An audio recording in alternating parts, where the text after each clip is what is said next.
A lot of the information out there designed to get you motivated to save and invest focuses on the primary goal of income replacement, either for early retirement or to supplement traditional retirement. While this is something that really gets me excited to see my money grow for, it's not the only thing that I'm investing for, and there's other options for you to consider too. Perhaps you want an advanced degree for self-improvement, or maybe a vacation home or a rental property for more investments.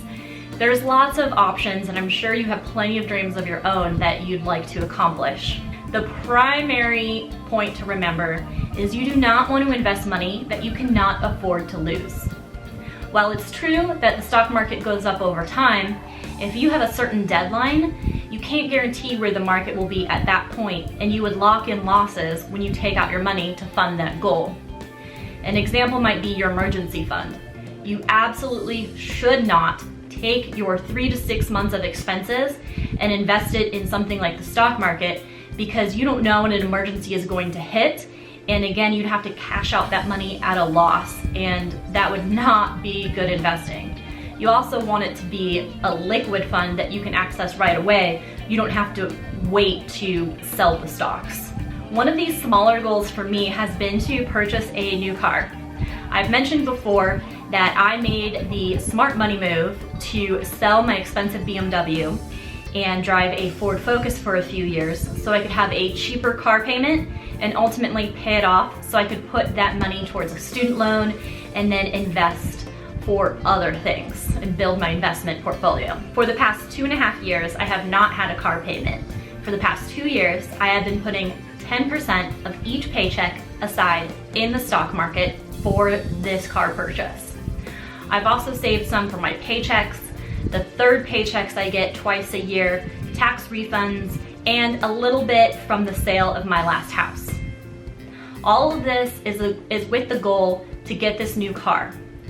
Now, I mentioned you don't want to invest money you cannot afford to lose. There's definitely needs and there's wants. This vehicle is a want because what I need, I already have. I have a car that can get me from point A to point B.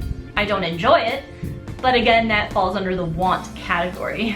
If you're considering investing for one of your smaller goals, really consider your timeline and when you want to accomplish this. If you have more flexibility because it's a want, then this might be a good option for you. For me, I knew I wanted a new vehicle and I could invest in the stock market because I didn't have a specific date in mind. I would cash out when I had a certain amount saved up, or when the stock rose to a certain price, I would sell and that would be my car fund. If it's something that has a strict deadline, like perhaps you want to purchase a home and you want to invest for a down payment, but you know that you want to move in the next year, that might be a little bit more risky because we don't know where the market is going to be in 1 year. Really considering needs versus wants will help with this, because again, the more flexibility, the more options you have. All right, so you probably A, already know this, or B, I've preached my point enough. So let's take a look at the actual vehicles, and then I'll dive into the details of how stock helped me make this dream come true. Here she is, my stunning 2014 Ford Focus. Purchased in 2016, I think it was January, for about $9,000. Can't remember how much that I put down, but I think I did a 36-month term loan so that I could reduce my payments from the BMW that I traded in. I did that, as I've mentioned before, so that I could put more money towards my student loan and pay it off early, which I did. That was pretty nice, a huge accomplishment. And then I could focus on putting the money towards this and paying it off. Paid it off in November 2017. I have enjoyed about 2.5 years of no car payments. It's been great. It's allowed me to focus on investing and kind of what I talk about here and all the joys of putting your money aside and growing it, not spending it on a depreciating asset just to get you from point A to point B. So that's the sacrifice I made to reach my goals. But you know what? I don't love this thing. I miss the BMW. There has some wear and tear, some love on it. The transmission has always been unimpressive on this thing. It always kind of chugs. I don't know, it just doesn't call to me.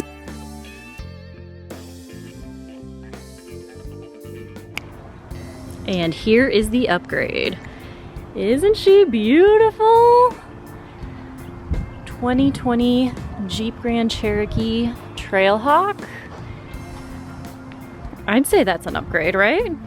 Wouldn't you? I mean, it's so pretty.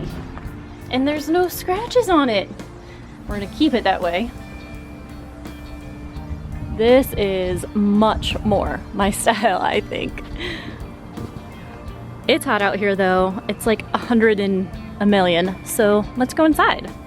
We'll talk about it some more.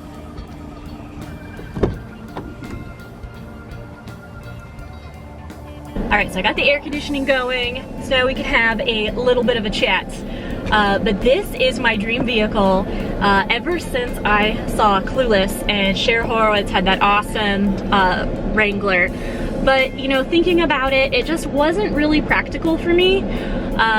You know, the soft tops are kind of loud when you're driving them, and with the hard tops, I love them, but there would be probably a lot of issues, just being me, taking the top on and off. And so on the nice days that I'd want the top off, cruising around in the afternoon, the mornings and evenings would probably be still too chilly for me, so I wouldn't want the top off. So really thinking about that, it didn't make a lot of sense for me. So I had to give up on that dream a little bit, and well, we evolved. I evolved the dream to this vehicle. And really my dream vehicle would probably be more like a Range Rover or a Tesla, because I'm basic like that. But I'm not interested in putting that much money towards a depreciating asset. So this was kind of my middle of the road, or I refer to it as having more champagne sense, somewhere between the Ford Focus and the Tesla. There is a Jeep Grand Cherokee Trailhawk. So that's what I got. So I saved up for 2 years. I put 10% of my paychecks into the stock market. Again, I'm more flexible with this goal. It was a want, not a need. So I could just kind of cruise the market until it hit the threshold that I had to cash out and buy the Jeep. And a couple things that I really wanted to share. I was planning on Memorial Day weekend to buy it because I figured there'd be a lot of sales. And particularly I was interested in the 0% financing options. However, when the deals were being presented to me, I noticed that it was a lot higher than some of the other vehicles out there that were exactly the same. When I asked, they said it was because there were rebates on those vehicles. So I said, well, hey, let's take off the 0%, let's see what it would be for me then. It saved me $7,000. $7,000 is a significant amount of savings, and I wasn't planning on financing for that long anyways. I just kind of figured that I would have 0% financing for like 10 grand and then keep cash in my savings account with a high yield and then just make payments from there. But $7,000, it made a lot more sense to go that way. Another factor is that there was another about $800 in rebates if I financed with their traditional financing. So I did not do the 0%. I did their traditional financing to get the extra 800 bucks. And I'm just gonna pay cash. I'm just gonna pay it off because there was so much in savings from the rebates, I don't have to finance anything. It doesn't make financial sense. Now for a breakdown on the numbers. 36% of this Jeep purchase was paid for by profits in stock. That's not the money I put in. Not a single penny of that came from a paycheck. 36% came from the stock market increasing. Now, I know you probably want to know what stock it was, what combination of stocks it was. That's not the point, because it was a good opportunity.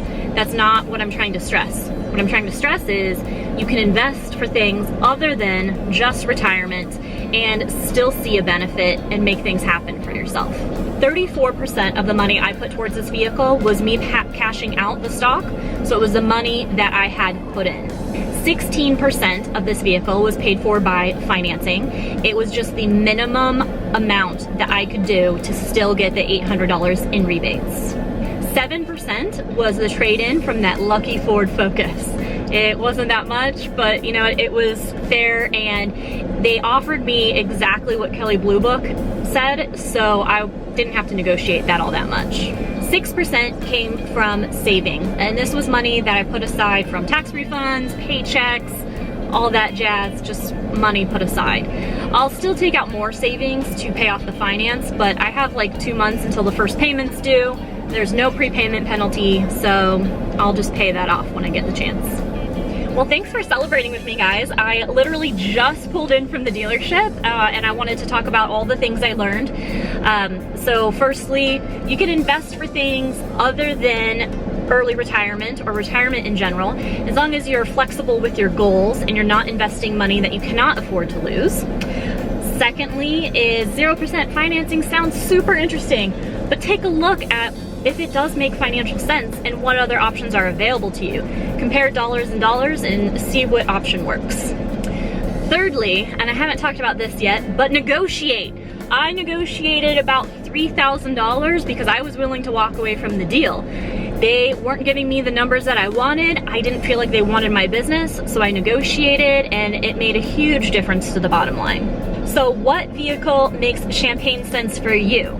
I know we all have dream vehicles, but there's something in between the super premium luxury vehicle and something that you're gonna have to push down the road when it breaks down. What is in the middle for you that you would invest for?